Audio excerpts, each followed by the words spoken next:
Oi, pessoal, hoje eu vou compartilhar com vocês a história da Bianca. A Bianca é uma moça, hoje uma executiva, super competente, mas sempre foi uma pessoa assim muito analítica, muito cética, muito cartesiana, excelente aluna, sempre com ótimos resultados, e não é à toa que ela muito jovem já atingiu um cargo de liderança, ahn, com muita responsabilidade e tal. E ela estava super satisfeita aos 35 anos, assim, numa posição já muito boa, né? Mas ela sentia que ao se apresentar em público faltava alguma coisa. E falaram para ela que que estava faltando para ela era storytelling, que ela precisava ganhar, aprender ou melhorar o seu storytelling, e foi por isso que ela me procurou. Mas já me avisando que ela não era uma boa storyteller, ou seja, ela não era uma boa contadora de histórias, então ela não sabia como resolver essa equação. Se ela tinha que ter storytelling, e se storytelling para ela era algo que quase como um dom inato, né? Então, como é que eu resolvo essa situação se eu me sinto que eu não fui talhada para um bom storytelling, né? Então, na verdade, assim, a palavra storytelling hoje, talvez na verdade, ela trouxe de volta uma habilidade dos nossos ancestrais, uma habilidade praticamente natural e que nós temos até hoje, não só de contar, mas de nos encantar com as histórias dos outros, né? Mas do jeito que ela acabou se tornando nesses últimos anos, por conta dos inúmeros ganhos que se observou que poderia ter com ela, algumas pessoas passaram a colocar o storytelling num certo pedestal quase que inatingível.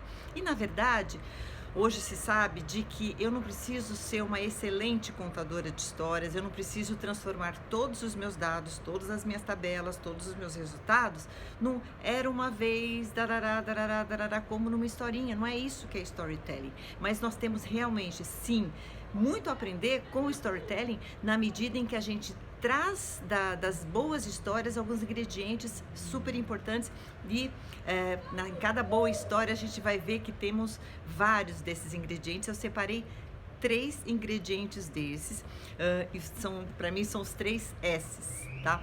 Primeiro S, simplicidade. As boas histórias geralmente são simples. É muito fácil a gente entender de quem está contando história, da onde que a gente está indo, para onde a gente está indo. A gente segue o caminho dele com muita facilidade, porque na cabeça dele ele tem clareza que eu tenho que partir, que ele ia partir do ponto A para o ponto B. Segundo S, suspense, tá? Ir direto ao ponto é bom em alguns momentos, mas quando a gente está contando uma boa história, quando é a nossa hora de contar a história, é a nossa hora de entregar as informações, não é legal você simplesmente despejar a informação, porque você pode simplesmente perder uma excelente oportunidade. Na verdade, o que a gente tem que criar é aguçar o apetite de quem está nos escutando para a informação principal que virá depois. Então eu tenho que conduzir de uma maneira que a pessoa perceba que vale a pena me acompanhar, porque aí vem coisa boa. Então eu tenho que criar um certo suspense até finalmente eu encontrar e desvendar o mistério total. E finalmente o terceiro S, então foi simplicidade, suspense, o terceiro S é o S da superação. Toda história boa, ela não é sempre maravilhosa, nem sempre horrível. Ou seja, ninguém gosta de uma história em que tudo acontece bem, tudo acaba bem, ninguém aguenta uma história que é só de sucesso.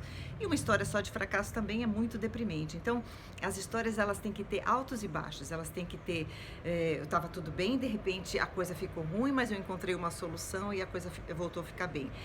E assim por diante, com as mais diferentes ondas possíveis. Mas o mais importante de tudo é que no final dessa história, de altos, baixos e altos, eu consiga deixar para as pessoas uma mensagem positiva, uma mensagem de esperança para amarrar tudo isso.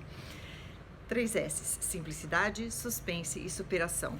E acima de tudo, pessoal, para alimentar a nossa cabeça de boas histórias, às vezes é preciso, como uma última dica, nós nos silenciarmos em alguns momentos para observar o ambiente que nos rodeia, que está cheio de histórias, e pegar elementos das histórias dos outros e somar com as nossas, para que o nosso repertório, para que a nossa malinha de histórias fique cada vez mais cheia de opções. Boas histórias para você!